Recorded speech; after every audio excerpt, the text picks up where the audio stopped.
Hey y'all, and welcome back to my channel. In this tutorial we're going to be making a monochromatic Milky Way tumbler. Now this was inspired by Kathy Johnson at the Rustic Pixie Creates.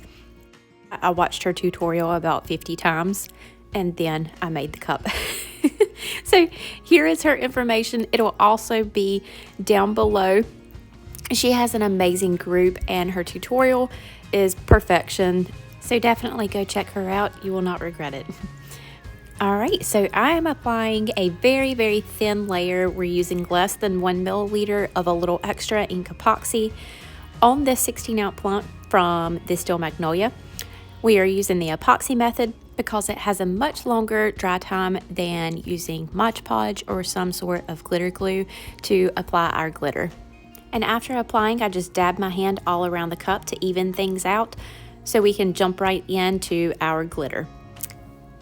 And you'll see I'm briefly going over the glitters here, but all of them will be listed below. I'm using the amazing PDB glitters, and you will see I have a nifty little setup for all of my glitters. That is the Lynn from the Design Lingo in the Villa.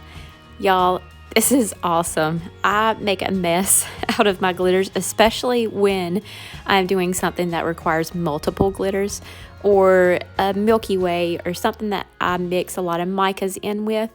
This is so awesome. It holds the little medicine cups and it actually holds one size up from that as well. It keeps me organized and from contaminating my glitters by accidentally mixing them. If you want one, check the comments below and I have a discount code for you, of course. Now, as you can see, my start and ending point of my glitters are on the same side. And to do this, you could have marked it off prior to putting the epoxy on there with like a pencil, just to make sure that you get that perfect wrap around the cup. But I just started really lightly to make sure that I get it from point A to point B without sort of steering off of the path. And there's no rhyme or reason on what colors you use where, you just go with it, or at least I did. This customer wanted a dark navy blue color palette with a little hint of other colors. So basically all of these colors have some sort of navy blue in it.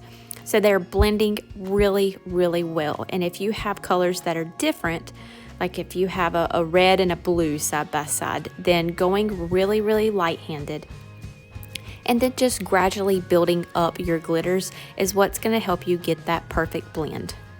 Now this to me does take a little bit longer than a ombre, even if it's a multicolor, because I can't necessarily tilt my cup side to side to let the glitter fall and pretty much do the ombre itself. You are having to go in really light and build your colors up.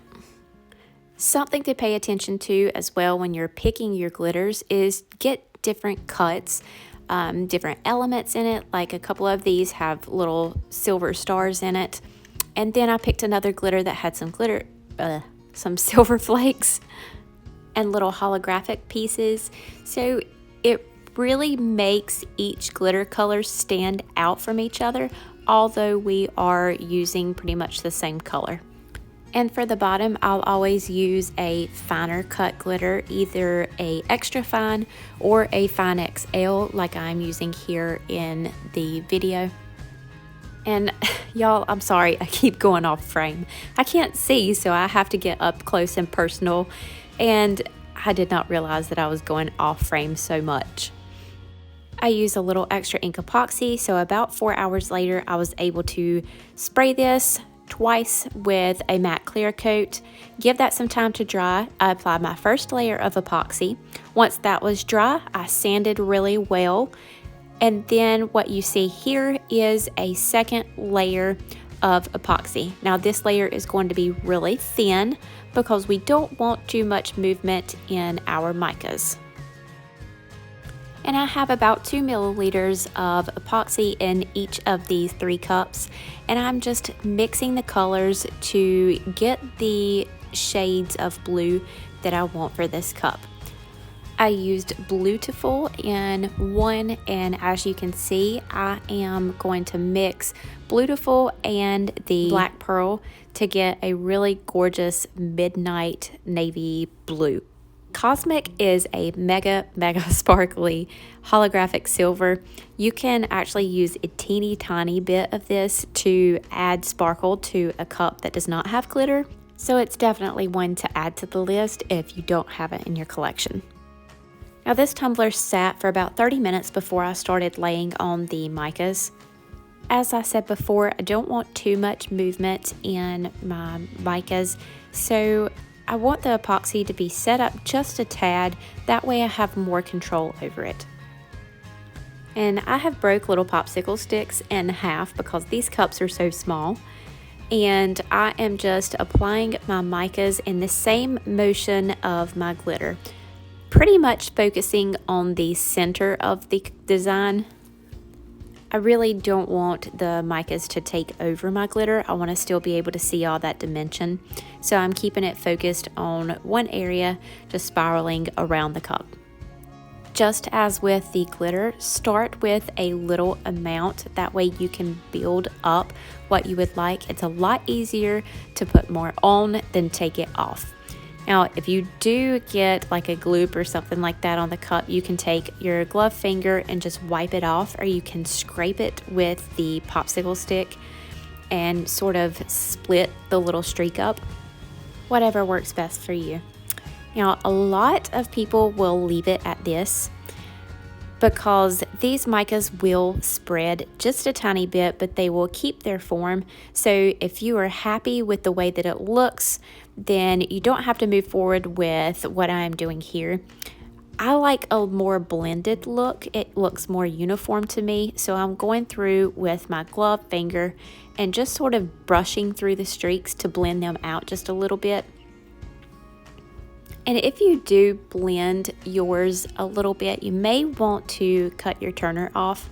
I have a magnetic one from MH Turners.